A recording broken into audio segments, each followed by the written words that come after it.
Forget everything you know about fighter jets. This isn't just another plane, it's a flying supercomputer.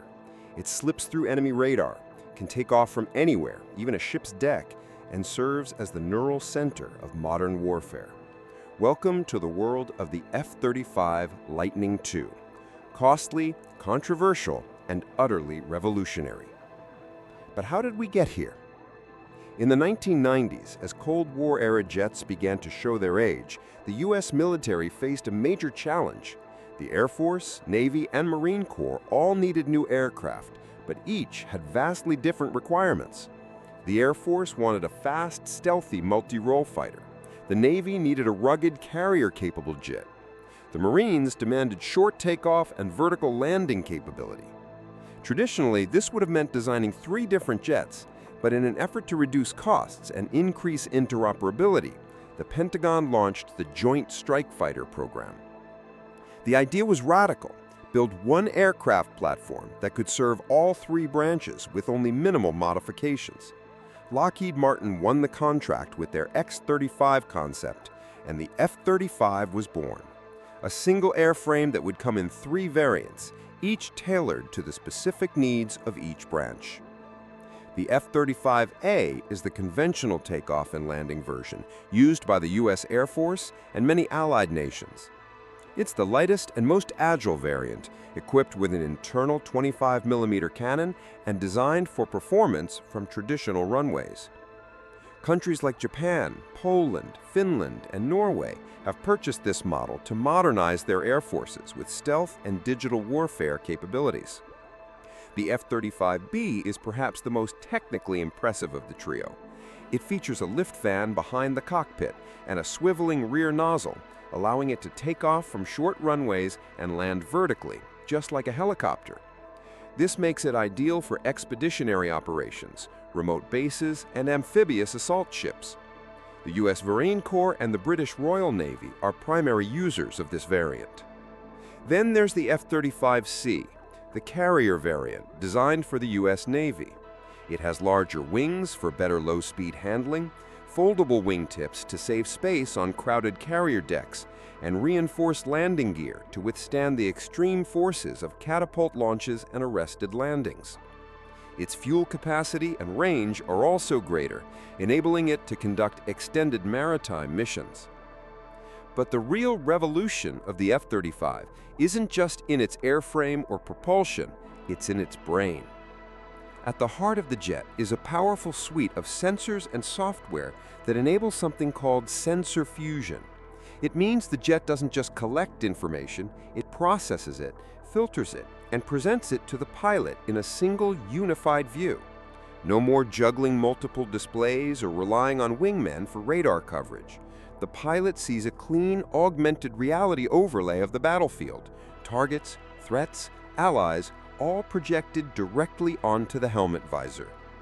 6 infrared cameras embedded around the aircraft form the Distributed Aperture System, or DAS. These provide 360-degree coverage, alerting the pilot to incoming missiles, aircraft, or ground-based threats, even allowing the pilot to see through the plane.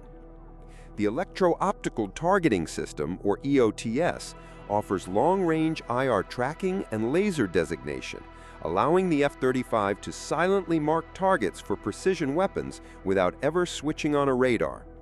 The cockpit is almost entirely touchscreen.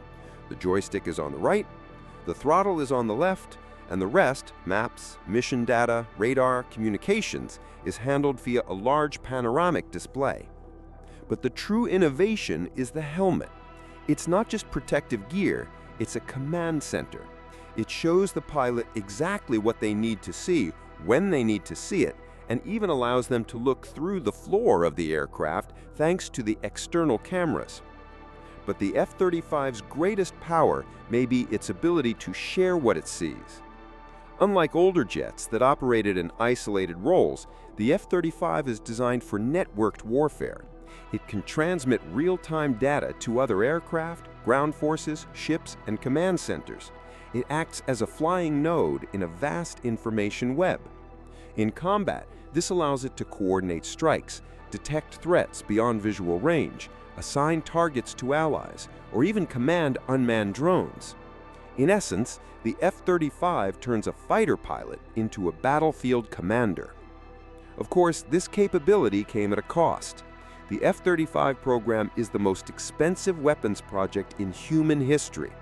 When you factor in development, procurement, and long-term maintenance across decades, the total cost is expected to exceed $1.7 trillion. That figure has drawn intense scrutiny from media, lawmakers, and defense analysts alike. Development was plagued with problems. From software glitches to overheating issues to helmet malfunctions, the F-35's early years were marked by constant delays and embarrassing setbacks. Critics pointed out its struggles in dogfighting simulations, raising concerns that in close combat, older jets like the F-16 might actually outperform it. Others questioned its readiness and reliability, citing long maintenance times and a low mission-capable rate. But over time, the program matured. Software bugs were patched, training systems were overhauled, logistics chains were rebuilt, and most importantly, the concept of air combat began to evolve. In the 21st century, winning the skies is no longer about speed and agility, it's about information dominance. When penetrating heavily defended airspace, the F-35 doesn't need to outturn the enemy. It simply sees first, strikes first, and disappears. Its stealth design minimizes radar reflections. Its internal weapons bays reduce its heat and visibility, and its long-range sensors allow it to engage threats well beyond visual range before the enemy even knows it's there. This ability makes it ideal for suppression of enemy air defenses, or SAD, electronic warfare, intelligence gathering, and even strategic decapitation strikes. It can lead the charge, or it can quietly relay targeting data to Allied missiles hundreds of kilometers away. It's not a blunt hammer, it's a scalpel. And this precision capability is going global. Over 17 countries have joined the F-35 program, and more are lining up. Some build components, others assemble the aircraft. A few, like Israel, have modified the jet to suit their own operational needs, creating a custom variant known as the F-35I, a deer. The result is a tightly integrated international fleet. Jets from different countries, different continents, flying the same missions, speaking the same digital language. But the future of the F-35 goes even further. With upcoming software upgrades, the jet will incorporate advanced electronic warfare tools, AI-powered threat recognition, and integration with unmanned systems. In the near future, the F-35 may operate alongside autonomous drones, directing them into battle as part of a manned-unmanned team. These, called loyal wingmen, could act as decoys, scouts, jammers, or even autonomous strike platforms, all controlled by a single F-35 pilot. The concept of air combat is changing again, and once more, the F-35 is at the center of that transformation. Yes, it's expensive. Yes, it had problems, but it's also the first true digital warplane, a platform designed for the battles of yesterday, not for the invisible wars of tomorrow. So the question isn't just whether the F-35 is a good fighter. The question is whether it's the beginning of something entirely new. Let us know what you think. Is the F-35 worth the cost? Will it dominate the skies or be overtaken by swarms of drones and next-gen stealth fighters? Leave your thoughts in the comments. We'd love to hear your take. And if you enjoyed this video, don't forget to like, subscribe, and share it with someone who loves aviation, technology, or just a good story about human ambition and the future of warfare. Thanks for watching, and we'll see you in the next video.